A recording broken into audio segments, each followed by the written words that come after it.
ক্রিকেটের আরও খবর। 2026 সালে ব্যস্ত সূচিতে ঠাসা বাংলাদেশের ক্রিকেট।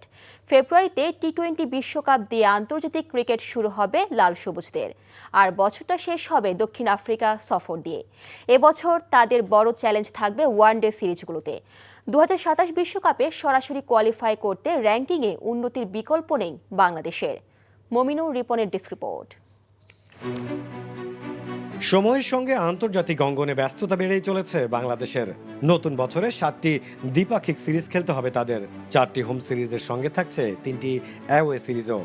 গেল বছরে 6 টেস্ট খেলা বাংলাদেশ এবার সাদা পোশাকে খেলবে 8 ম্যাচ। তবে বাংলাদেশের আন্তর্জাতিক ক্রিকেটের পথ চলা শুরু হবে ভারত ও শ্রীলঙ্কার মাটিতে টি-20 বিশ্বকাপ দিয়ে। গ্রুপ পর্বে লিটনদের প্রতিপক্ষ ওয়েস্ট ইন্ডিজ, ইতালি, ইংল্যান্ড ও নেপাল।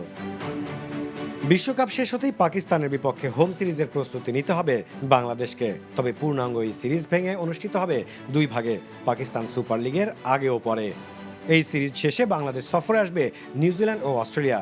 এপ্রিলে নিউজিল্যান্ড ও জুনে আসবে অস্ট্রেলিয়া। 3টি করে ওয়ানডে ও টি-20 সিরিজ আছে এই 2 দলের বিপক্ষে।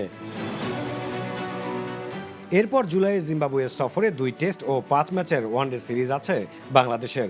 সেখান থেকে তাদের গন্তব্য আয়ারল্যান্ড। আগস্টে আইরিশদের বিপক্ষে সাদা বলের 2টি সিরিজ খেলবে লাল সবুজরা। অক্টোবরে ঘরের মাটিতে ওয়েস্ট ইন্ডিজের বিপক্ষে 2 টেস্ট খেলে দক্ষিণ আফ্রিকা সফর দিয়ে বছর শেষ হবে বাংলাদেশের। নভেম্বরে প্রোটিয়াদের মাটিতে 2 টেস্ট ও 3 ওয়ানডে খেলবে শান্ত মিরাজরা। এছাড়া গত বছর স্থগিত হওয়া ভারতের বাংলাদেশ সফর অনুষ্ঠিত হতে পারে এবছরই। চূড়ান্ত না হলেও সেপ্টেম্বরে সাদা বলের সিরিজ হতে পারে 2 দলের মধ্যে। Mominur Ripon, NTV sports desk.